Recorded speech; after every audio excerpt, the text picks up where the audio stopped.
জিবরিল আমার পরে উম্মতকে কে দেখা রাখবে? লানত আমাদের জিন্দগি,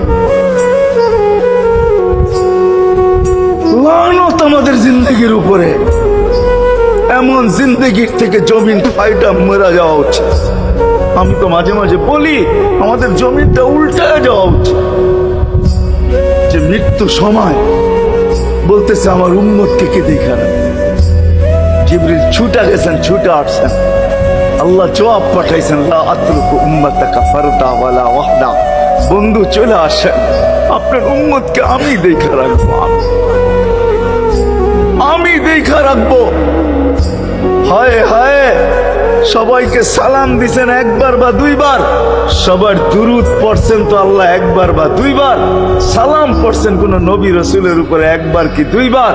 আর বন্ধুর সালাম প্রতি জুমা ইমাম আছে, খতিব আছে, ইমামরা একটা আয়াত পড়ে কোরআনের, ইন্নাল্লাহা ওয়া মালাইকাতাহু ইউসাল্লুনা আলান নবী ইয়া আইয়ুহাল্লাযীনা আমানু সাল্লু আলাইহি ওয়া সাল্লিমু তাসলিমা। এই আয়াত আমাকে অনেক কিছু বোঝায়। ইমাম ওলামারা, আলেম ওলামারা বলবে এই আয়াতে আমাদেরকে দুরুদ পড়ার হুকুম দিছেন, আমিও বলবো দুরুদ পড়ার হুকুম দিছেন। কিন্তু আমার প্রশ্ন আছে এখানে, আমার প্রশ্ন, আল্লাহ আমাদেরকে পড়তে বলতেছেন, ঠিক আছে, আমরা কয়দিনই থাকবো আর কয়দিনই পড়বো? একদিন তো আমরা মারা যাব, তো আপনার বন্ধুর উপরে দুরুদ কে পড়বে? আল্লাহ বলে, বেওকুফ, দেখোস না ফেরেশতাদের নাম নিছি, ফেরেশতারা পড়বে। আমি যদি আল্লাহকে উল্টা প্রশ্ন করি, একদিন তো ফেরেশতাও থাকবে না, মালাকুল মউত মারা যাবে।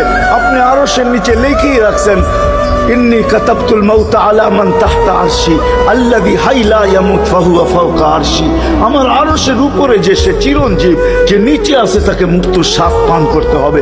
একদিন তো ফেরেশতা মরে যাবে, আমাদের নবীজির উপরে দুরূদ কে পড়বে? আল্লাহ বলে, গন্ড মূর্খ, তুই দেখোস না প্রথম আমার নামটা আল্লাহ লেখা আছে, ইন্নাল্লাহা, আমি আল্লাহ পড়তে থাকবো, আমি আল্লাহ চিরঞ্জীব, আমার বন্ধুর দুরূদ কখনো বন্ধ হইতে দেই না আর দিব না।